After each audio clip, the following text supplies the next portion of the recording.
Giza pyramid प्राचीन काल के दुनिया के 7 अजूबों में से एक रह चुका है और इसका निर्माण इतने विचित्र ढंग से किया गया है कि आज भी इसे हूबहू बनाना संभव नहीं है।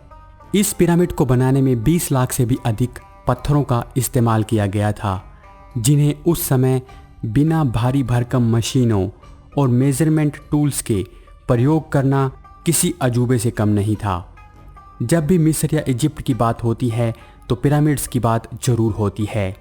इजिप्ट का ग्रेट पिरामिड ऑफ गीज़ा वास्तव में बहुत खास है।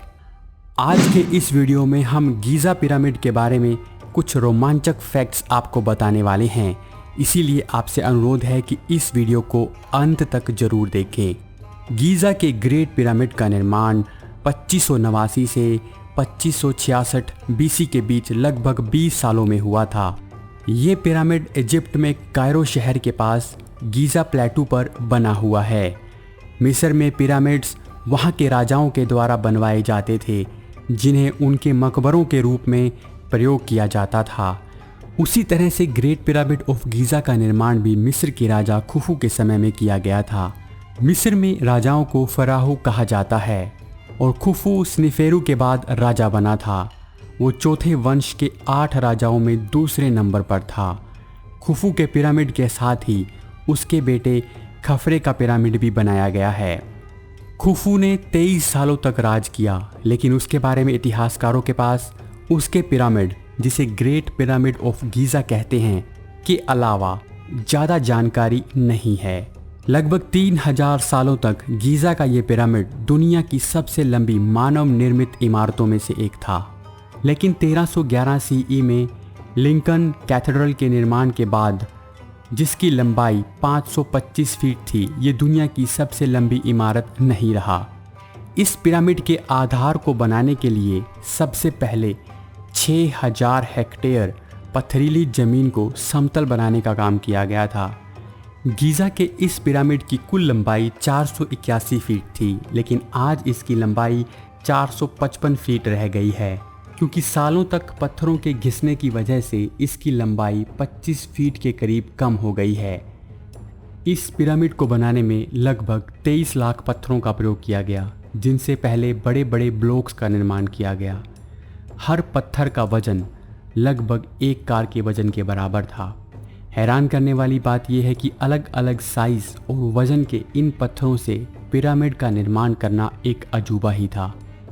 पत्थरों से बनाई गई हर ब्लॉक का वजन औसतन 2.5 टन के करीब रहा होगा और इस पूरे पिरामिड का कुल भार लगभग 65 लाख टन है। इस पिरामिड के साथ ही 2 और पिरामिड्स का निर्माण भी किया गया था, लेकिन ये पिरामिड दोनों पिरामिड से लंबा है। बाकी के 2 पिरामिड्स खफरे और मेनकोरे नाम के राजाओं के लिए बनाए गए थे। खफरे के लिए बने पिरामिड की कुल ऊंचाई 471 फीट और मेनक्योरे के लिए बने पिरामिड की ऊंचाई 218 फीट है। मिस्र में राजाओं की कब्रों के साथ उनका बहुत सारा सामान और उनके इस्तेमाल की सभी वस्तुएं रखी जाती थी, लेकिन समय बीतने के साथ साथ इन्हें पूरी तरह से लूट लिया गया है, इसीलिए आज वहाँ कोई भी सामान मौजूद नहीं है। ग्रेट पिरामिड्स में 3 चैम्बर बनाए गए हैं। एक चैम्बर राजा के लिए बनाया गया है, जिसमें राजा खुफू और उसके साथ उसके खजाने को रखा गया। इसके साथ ही एक बहुत बड़ी गैलरी भी इसमें बनाई गई है, जो कि दूसरे चैम्बर, जो कि रानी का चैम्बर है, उससे जुड़ती है।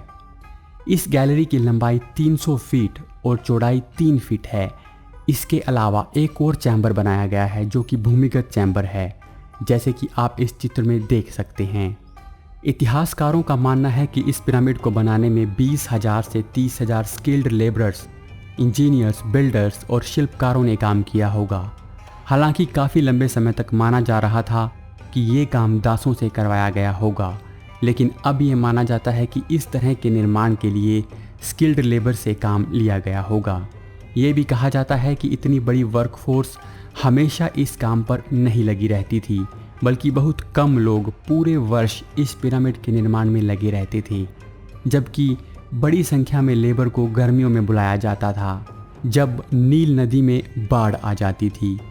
अगर मान लिया जाए कि पिरामिड के निर्माण में 20 साल का समय लगा होगा, तो 12 घंटे की शिफ्ट में एक साल में 365 दिन काम करके 20 लाख पत्थरों को लगाने का मतलब है कि हर 2.5 मिनट में एक पत्थर लगाया गया होगा। ग्रेट पिरामिड के दक्षिण में ग्रेट स्फिनिक्स का निर्माण किया गया है। लाइमस्टोन से बनाए गए स्फिनिक्स का मुंह इंसान के मुंह जैसा बनाया गया है, जबकि बाकी का शरीर एक लेटे हुए शेर का बनाया गया है। गीज़ा के पिरामिड के पास बना ग्रेट स्फिनिक्स दुनिया के सबसे बड़े स्कल्पचर में से है, जिसकी लंबाई 240 फीट और ऊंचाई 66 फीट है। इस पूरे स्फिनिक्स को एक ही चूने के बड़े पत्थर को तराश कर बनाया गया है। माना जाता है कि 100 वर्कर्स ने लगभग 3 सालों तक काम करने के बाद इसे बनाया होगा। इसे किसके द्वारा बनवाया गया, इसके बारे में अलग अलग मत हैं।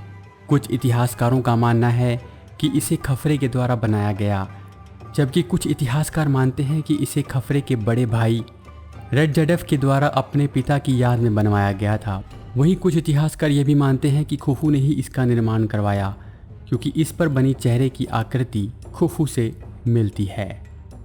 विशेषज्ञों ने गहन अध्ययन के बाद पाया कि गीज़ा के पिरामिड और दुनिया के कुछ बड़े ऐतिहासिक स्थलों में आपस में कोई संबंध है, जैसे कि Easter island, Nazca line, Giza, Mohenjodaro, Khajuraho और अंकोर वाट मंदिर। ये सभी एक सीधी रेखा पर हैं। इन स्थलों का निर्माण इतिहास में अलग अलग समय पर हुआ, तो फिर ये एक सीधी रेखा में किस तरह से आ गए? हालांकि इसमें दुनिया के सभी ऐतिहासिक स्थल नहीं हैं, लेकिन जो भी हैं उनका होना एक विचित्र घटना है। ये सभी ऐतिहासिक स्थल एक सीधी लाइन पर हैं जो पूरी पृथ्वी पर एक गोला बनाते हैं। पिरामिड के 4 कोने हमारे अंतरिक्ष में मौजूद नक्षत्रों की ओर इशारा करते हैं, जो कि टॉरस, लियो, स्कॉर्पियो और एक्वारियस हैं। एक्वारियस लियो एक्सिस पर ग्रेट स्फिनिक्स बना हुआ है, जो कि लियो यानी सिंह राशि की दिशा में है। स्फिनिक्स की आकृति भी लेटे हुए शेर की तरह से है। इसका मतलब है कि ये पिरामिड अंतरिक्ष में मौजूद नक्षत्रों की ओर इशारा करते हैं।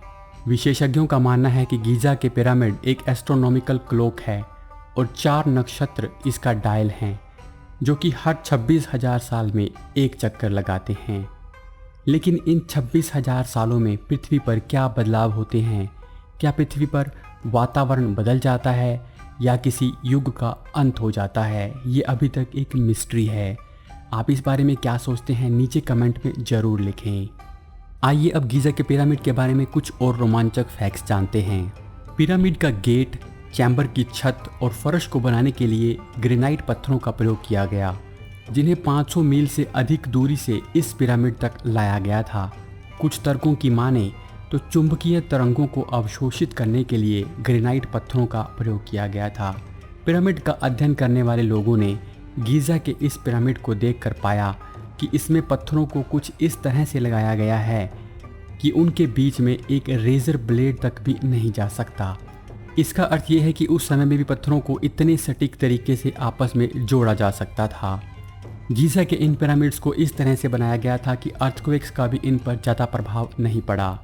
इतिहासकारों के अनुसार इन पिरामिड्स ने 3 बड़े भूकंपों का सामना किया है, जिसमें तीसरा और आखिरी भूकंप, जो कि 13वीं शताब्दी में आया था, जिसने पूरे कायरो शहर को तबाह कर दिया था, उसमें भी ये पिरामिड पूरी तरह टिके रहे। इस पिरामिड को इतने सटीक तरीके से बनाया गया है कि ये उत्तर दिशा की ओर इशारा करता है। इसकी दिशा का निर्धारण इतना एक्यूरेट है कि हम 17वीं शताब्दी में भी उससे 5 गुना कम एक्यूरेट थे। ग्रेट पिरामिड की 4 नहीं बल्कि 8 साइड्स हैं, जिसमें हर साइड थोड़ी सी बेंड है। इतने अलग अलग प्रकार के पत्थरों के साथ 8 साइड्स वाले पिरामिड का निर्माण करना असंभव सा लगता है। इस पिरामिड को बनाने में अलग अलग शेप के पत्थरों को इस तरह से लगाया गया था कि रास्ते के दोनों तरफ एक ही तरह के पत्थर थे। जिस काम को करने के लिए आज बड़ी बड़ी मशीन और प्रिसीजन टूल की मदद लेनी पड़ती है, इस तरह के निर्माण को हेट्रोजीनियस कहते हैं, जो कि इसे मजबूती प्रदान करता है और भूकंप जैसी परिस्थितियों से बचाता है। पिरामिड के पास चारों ओर मस्तबस का निर्माण किया गया है। ये वो जगह होती है जिसमें राजा के रिश्तेदारों और ऑफिशियल्स को दफनाया जाता था। अगर आप घूमने के शौकीन हैं तो आप इन पिरामिड्स को देखने के लिए जा सकते हैं। यह पिरामिड इजिप्ट के तीसरे सबसे बड़े शहर गीज़ा में हैं, जो कि नील नदी के पश्चिम किनारे पर है। गीज़ा प्रसिद्ध शहर कायरो से कुछ ही दूरी पर है। आप 1 घंटे में टैक्सी के जरिए वहाँ पर पहुँच सकते हैं। तो दोस्तों, ये तो पिरामिड के बारे में कुछ रोमांचक फैक्ट्स। आपको ये वीडियो कैसा लगा आप हमें कमेंट करके ज़रूर बताएं। धन्यवाद।